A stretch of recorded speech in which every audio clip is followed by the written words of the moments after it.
Sebelum melanjutkan pembahasan kali ini, silakan klik tombol subscribe agar Anda tidak ketinggalan video terbaru dari channel ini. Assalamualaikum warahmatullahi ta'ala wabarakatuh. Salam sejahtera untuk saudaraku semuanya. Salam dari saya, Ki Sabrang Alam.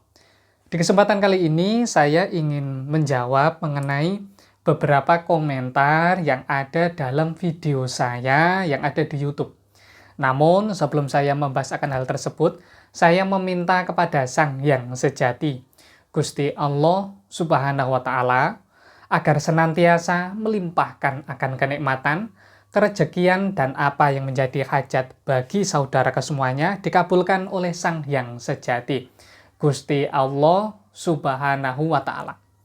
Di kesempatan kali ini, saya ingin menjawab sebuah pertanyaan dari saudara kita yang ada di YouTube. Pada video ini, saya membahas mengenai masalah bambu petuk. Kali ini yang dipertanyakan oleh Mas Iswandi Wandi. Yang dipercaya jangan bambu petuk dan khodamnya. Jadi harus percaya siapa yang membuat dan punya siapa khodam itu. Minta penglaris rezeki, mintalah langsung sama Allah. Sholat hajat, tahajud, dan sholat duha. Untuk kewibawaan belajar agama agar sikap dan ucap benar. Bukan dengan cara mencari bambu petuk.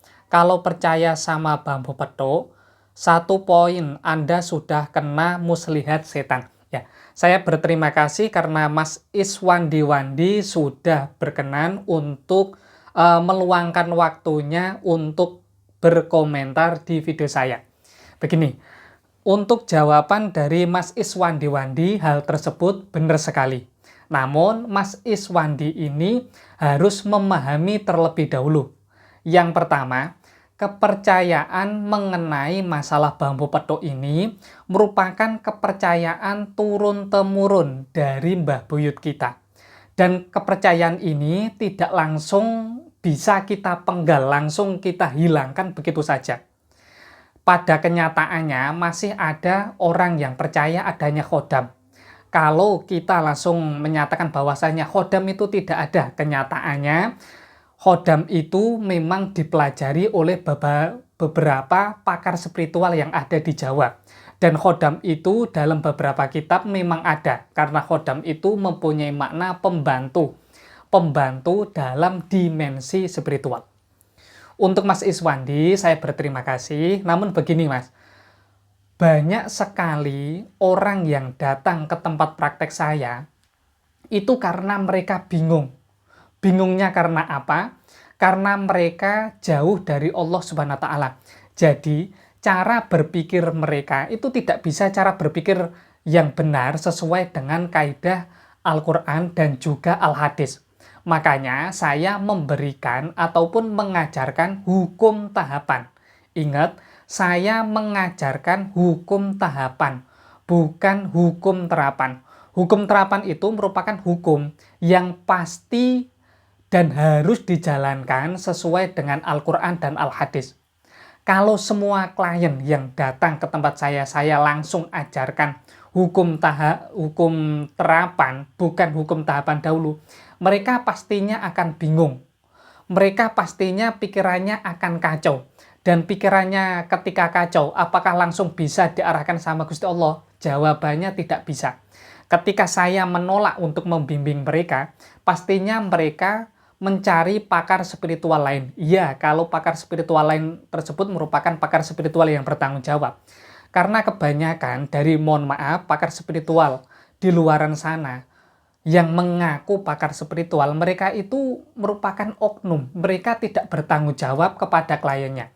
Jadi ketika kliennya bermasalah, mereka itu menarik mahar kembali dengan alasan begitu banyak permasalahan, ataupun khodamnya belum bisa dikendalikan, ataupun begitu banyak energi negatif yang ada dalam tempat usahanya. Makanya saya menyarankan untuk memanfaatkan sarana bambu petuk asmaan. Ingat, bambu petuk asmaan. Mengapa disebut bambu petuk asmaan? Sudah saya bahas dalam video saya yang sebelumnya. Monggo silahkan dicari. Kemudian seseorang yang hatinya jauh dengan Allah, kita tidak bisa langsung mengatakan bahwasanya ini bid'ah, kamu itu kafir, dosa besar, dan lainnya. Kalau orang semacam ini kita katakan hal tersebut, mereka ini akan semakin menjauh dari Gusti Allah. Dan ketika seseorang semakin menjauh dari Gusti Allah, maka ada oknum-oknum lain yang nantinya akan masuk, menawarkan sebungkus mie instan, kemudian mereka, mohon maaf, agamanya pindah. Apakah saudaraku ataupun Mas Iswan seneng kalau begitu banyak, mohon maaf, umat Islam yang menjadi murtad, menjadi kafir dikarenakan tidak ada yang membimbing? Makanya tugas saya itu cuma mengarahkan. Mengenai masalah berhasil dan tidaknya itu bagian dari urusan Allah Subhanahu wa taala. Dan mengenai hal ini, orang macam ini ketika pikirannya sudah kacau, kita katakan bahwasanya yang berhak disembah itu cuma Allah Subhanahu wa taala. Yang bisa membimbing itu cuma Allah Subhanahu wa taala. Kamu itu bodoh jika mempercayakan hal ini. Mereka tidak tambah sadar, malah mereka tambah jauh kepada Allah Subhanahu wa taala. Saya berterima kasih karena sudah diberikan arahan, namun jawaban saya semacam itu, bahwasanya orang yang mempercayai akan bambu petuk tidak bisa serta-merta langsung disalahkan. Mereka itu memahami akan hal tersebut karena budaya, mempercayai akan hal tersebut. Dan kebudayaan tidak bisa serta-merta langsung dihilangkan. Memang harus diarahkan. Arahannya bagaimana? Dengan hukum tahapan. Ketika mereka sudah memahami masalah spiritual yang sebenarnya, baru kita ajarkan hukum terapan yang sesuai dengan kaidah yang ada dalam Al-Quran dan juga Al-Hadis. Saya berterima kasih atas ulasannya. Demikian wajangan kali ini yang dapat saya sampaikan untuk saudaraku semuanya, utamanya Mas Iswandi Wandi. Kurang lebihnya saya mohon maaf jika dalam hal ini ada ucapan ataupun tindakan saya yang kurang berkenan untuk saudaraku semuanya. Wassalamualaikum warahmatullahi ta'ala wabarakatuh. Salam sejahtera untuk saudaraku semuanya. Salam dari saya, Ki Sabrang Alam.